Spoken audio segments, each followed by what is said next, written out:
That's metaphor. Back for more to kick the raw. Representing everyone's you and I verse. We're gonna do a video on the new moon in Virgo, right? And the new moon in Virgo, it's all about new experiences. But first, we're gonna get into the music. You know what I'm saying? Dropping another banger for y'all. You know what I'm saying? Shout out to all the homies that, you know what I'm saying, got that little intro. You know what I'm saying? In pursuit of president, speaking dollars, that's my precedence. Elevated, overthrow the president, flowing better than it's ever been. A young Anglo-American, golly, how we swiftly mix the recipe indicatively. High by riz on it, found myself. Hey, you with the vision, heaven, elemental, periodic verse hidden inside 47. You'll be astonished, chronic ugadoda, smoking out my lung, crack a punch. That's how we make my eyes bleed. Broken vision picture like my elemental man. This Mary Panther child is green, I'm a sharpest balance.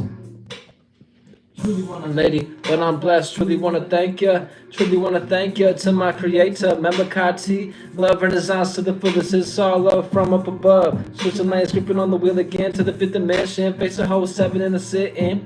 Indian style do. Crip and blood united too.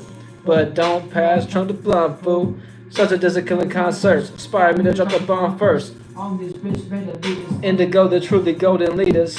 But it's gangland, so grab your heater. Cold as Alaska, we all into to these martial art pursuers. Another dead by police or interracial beef. Ground in the melting pot, divide and conquer how they plan to feast. So yeah, let's get into it. We got the moon. Gonna have a bunch of alignments. You know what I'm saying? I'm gonna break down all the alignments first. And then after the alignments, I'm gonna go ahead and get into all the individual signs, right? So in this circumstance situation, we got the moon right on the sun right now, you know what I'm saying? So that creates that new moon experience, you know what I'm saying? So we're going to be accumulating new things. So the new moon is all about new experiences. And based on that aspect, you want to be in a circumstance situation where now you're open to doing new things or creating new spaces for oneself, you know what I'm saying? So based on your rising sign, you're going to have it participating in a certain house. And that's essentially what I'm going to get into breaking down a little bit later. So, like I say, at this point in time, you want to keep your mind on, like I say in the title, having new experiences in your routine and pattern, you know what I'm saying? And keep in mind, Virgo is all about the health as well, you know what I'm saying? And all about your work. So essentially, there's going to be new experiences on what you're working on as well. And the main key you want to keep in your mind whenever you're having Virgo energy is to be in a space that you don't want to think too hard about something before doing it. You just want to go ahead and put in the work and, you know what I'm saying, let the work speak for itself. And then after the fact, you can reminisce on what the work you've done, you know what I'm saying, and kind of review it and things of that nature. So you want to think about doing things, you just want to go ahead and do them. And that's what the Virgo energy is all about, you know what I'm saying? And then you could actually see the real details and the patterns, you know what I'm saying, within that work. So we're going to go ahead and get into the alignments, right? So we got the moon squaring Mars, right? And the moon squaring Mars, we're going to be in a space where we have new experiences, but these new experiences are going to be a learning process based on our intentions and our passions. So essentially, we're going to be at that 90-degree angle between Virgo being in the moon and then Mars being in Gemini. We're going to be in a space that we have to learn how to be more productive based on our intentions and our passions and things of that nature and communicating. And keep in mind, these are both Mercury energies. You know what I'm saying? Virgo being at home, Mercury being at home in Virgo and Gemini, like I say. So these two different aspects, we're going to have to be more in a space of feeling comfortable being in these new experiences and having these new experiences and learning from our intentions and our passions based on that. And like I say, we also have I'm saying another alignment in being in Gemini, which is Jupiter, right? So essentially, we're going to be in this space that we're going to have to learn to, I'm saying, work with these new experiences and this new expansion, and I'm saying, be able to learn how to communicate more fluently and things of that nature, and be in a space where it's more beneficial. Let me go ahead and read this comment.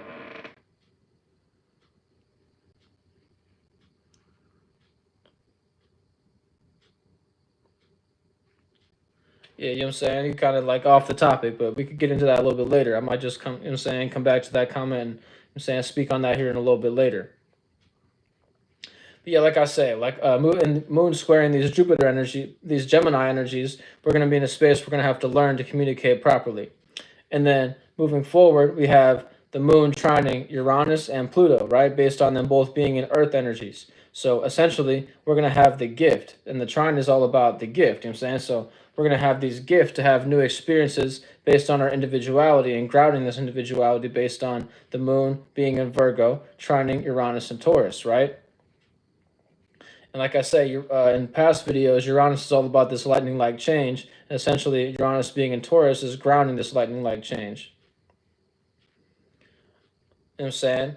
But yeah, the whole point of the video is, you know what I'm saying, to get into the, like, to respond to this other comment. The whole point of getting into the video is, you know what I'm saying, staying on the topic, and then we can go ahead and break other things down after the fact. So, you know what I'm saying, I'm not being rude.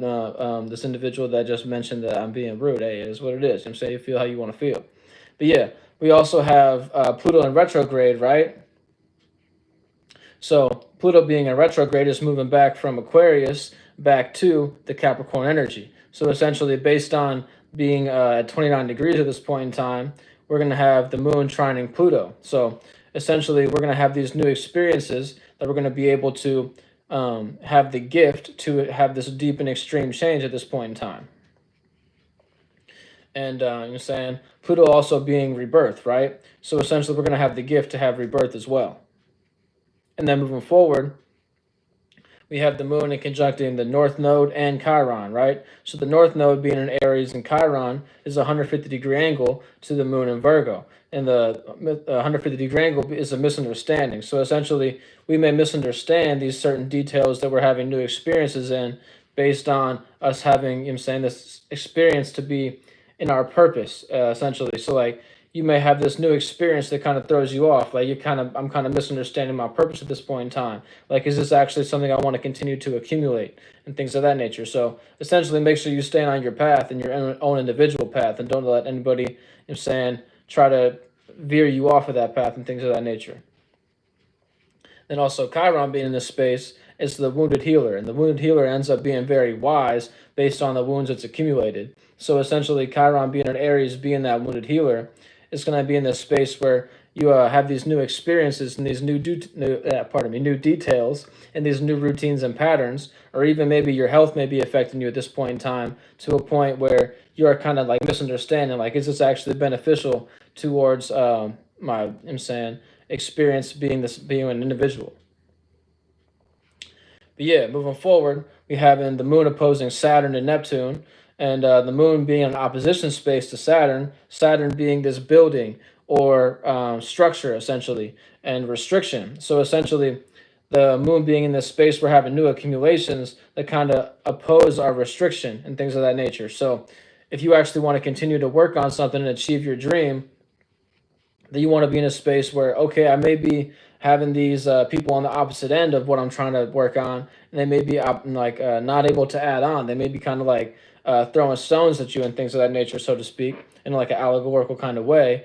You actually want to utilize these things to say, okay, these are just new experiences and new individuals in my space. And these new individuals in my space, I got to accept that, you know what I'm saying, and continue to build on what I personally have a dream about, you know what I'm saying? So essentially, Saturn being in Pisces is like restricting yourself to achieve a dream.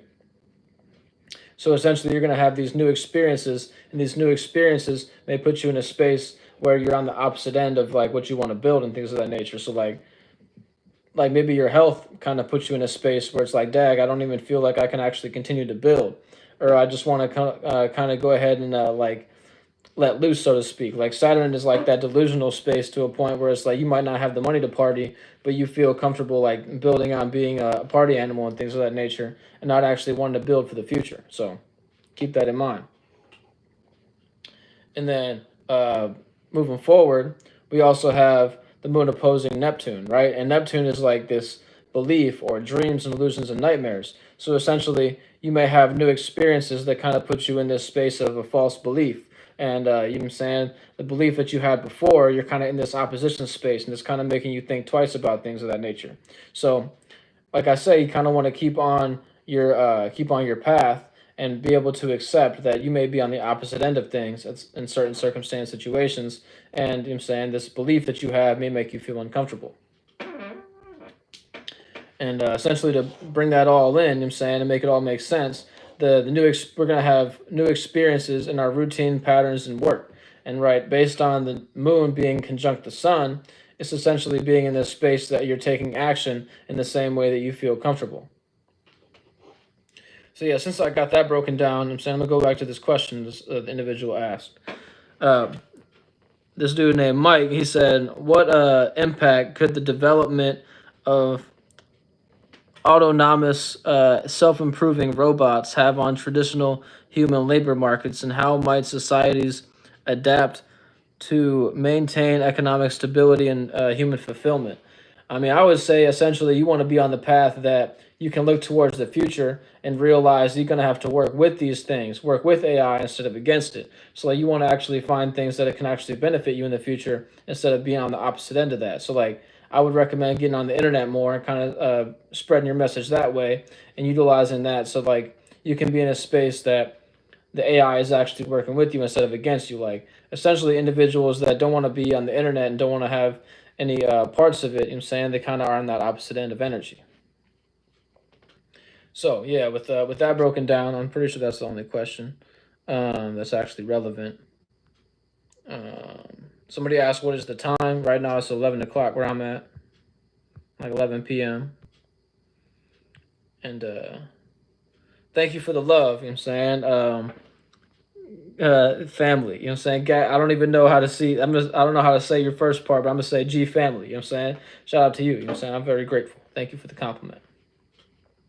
So we'll go ahead and get into all of the rising signs, first house and ascendant. So essentially, what I'm breaking down now is the area of life that you're going to have this energy be experienced based on your rising sign, right? So Virgo, first house, rising and ascendant, is going to have new individual experiences or new personal affairs to deal with. So at this point in time, you're going to be in a space where you're going to have new individuals be around you or new kind of routines and patterns to deal with to actually find yourself in a new space. So either to be on that higher octave or lower octave, you want to see, do I actually feel comfortable about these experiences, or if I kind of planted bad seeds in the past, now I kind of got to work with what I had in the past and kind of, like I'm saying, plant new seeds that can actually benefit me to the future. And that's kind of what you want to keep your mind on in the space that you want to go ahead and work on your individuality or work on yourself at this point in time to a point where these individual experiences are beneficial, you know what I'm saying, for the future. And then moving forward, the Leo first house, rising and ascendant, is having the Virgo in the second house. And essentially, thank you, Street Gang. I'm grateful. And like I say, the second house being, pardon me, Leo rising, first house and ascendant, having Virgo in the second house, is having new experiences in their values of people, place, things, and ideas that they're around. So essentially, you might have new people around you that you're like, oh, okay, I actually value these people out input and things of that nature. You might have new ideas of how to actually deal with these individuals that you're around, or these places that you're saying taking part in, to a point where, okay, these are my new ways I can connect, or this is the new routine and pattern I can work with to actually put me in a more beneficial space. That's kind of what you want to keep on your mind. It's like you're going to have a new value system. So these things that you value at this point in time, you're going to see like them accumulate over these next 2 weeks. And you're going to be able to see, how did I plant this seed whenever we actually have this full moon in Pisces, and see like, were these beneficial seeds or non-beneficial seeds, and you'll be able to see the outcome whenever we have the full moon. And moving forward, we have the Cancer first house, rising and ascendant. We're going to have, for them, it's going to be having in the third house. You know what I'm saying? So Virgo in the third house for Cancer is having new experiences in their environment or their immediate spaces. And keep in mind, Cancer is able to see the opportunity in the Virgo space. So it's like you're able to see, who in my environment do I actually want to continue to take part in and have new experiences with? Like, what part of my neighborhood should I actually be in to put me in a more beneficial state? You're able to see that opportunity at this point in time. And you might have new routines and patterns. Like, at this point in time, you may go out at a certain time and actually see different people than you did before, and see like, okay, now we're having new conversations and we're talking about different things and having new communication styles at this point in time. So then moving forward, the Gemini rising is having the fourth house being in Virgo, right? And that for the fourth house being in Virgo is having new experiences in your home or your private emotions or private matters, essentially. and what's kind of like close to your heart at this point in time. So the Gemini is going to be in this learning space. They're going to have to learn how to be more detailed and be more conscientious about who they're dealing with in their home and who to actually deal with in their private matters and have these new experiences in their private matters. So essentially, you kind of want to be able to articulate things and actually see what are the actual details that are being worked with in your home, and how can you actually relate with these things, and how can you find routines and patterns to be in a beneficial state. Moving forward, the Taurus first house rising ascendant is having the fifth house being in Virgo, and the fifth house is all about your expressions. So keep in mind, you're going to have new experiences in your expressions and your experiences. So these experiences that you're taking part in, you're going to have new expression styles or new ways to express oneself being in this experience. Then moving forward, the Aries first house rising and ascendant is having the sixth house being in Virgo, and the sixth house is all about your routines, patterns, and your health. So essentially, this is Virgo being in the space that it's used to, and it does well here, right? So essentially, these new experiences, you're going to be able to see, okay, if I continue to work on this, will it actually be more beneficial over time? Or this new routine and pattern, is it actually making me feel more healthy, and do I feel good about doing these things? Or these seeds I'm planting, are they actually not beneficial? You know what I'm saying? You're going to kind of be able to see that kind of quickly over these next couple of days. You know what I'm saying? So whatever seed you feel like you're planting at this point in time, is it actually going to be beneficial 3 months from now, like whenever we're in Sagittarius season, or even 2 weeks from now, whenever we have the full moon in Pisces? So you're going to be able to see, is this actual routine and pattern something I want to keep working with 2 weeks from now? And if it actually is beneficial, you'll be able to actually build on that and see how you can relate it, for example, in Libra. And then be able to see what are the actual behind the scenes circumstance situations that I need to work with to actually have this come to a fruition, and have it to a point where I can actually have this new morality about things whenever the sun hits Sagittarius. So that's kind of like the little breakdown of it. So like everybody's going to experience, based on this new moon in Virgo, you're going to be able to see what are the actual routines and patterns I should take part in to actually harvest the proper things, to actually be secure and have stability in the wintertime. So that's kind of what you want to keep on your mind as well. So moving forward, the Pisces first house rising and ascendant is having the seventh house being in Virgo, right? And the seventh house being in Virgo, you're either able to add on or oppose to this new experience in your relations or relationships.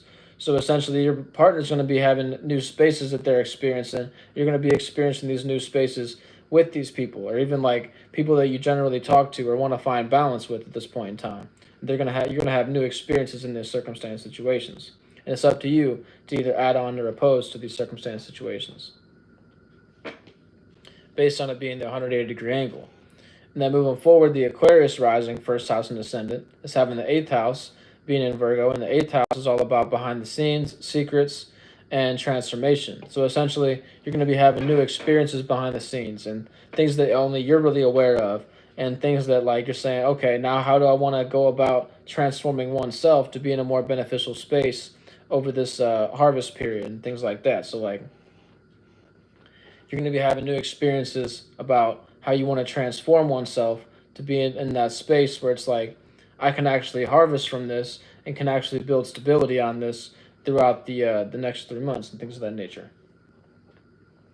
Then whenever the sun goes back in your first house, being in Aquarius, you're able to see, okay, these personal affairs, are they actually beneficial? So this routine and pattern that I was working on in Virgo season, now do I actually see myself associating these circumstance situations, and can I tell other people to be a part of these routines and patterns and things of that nature?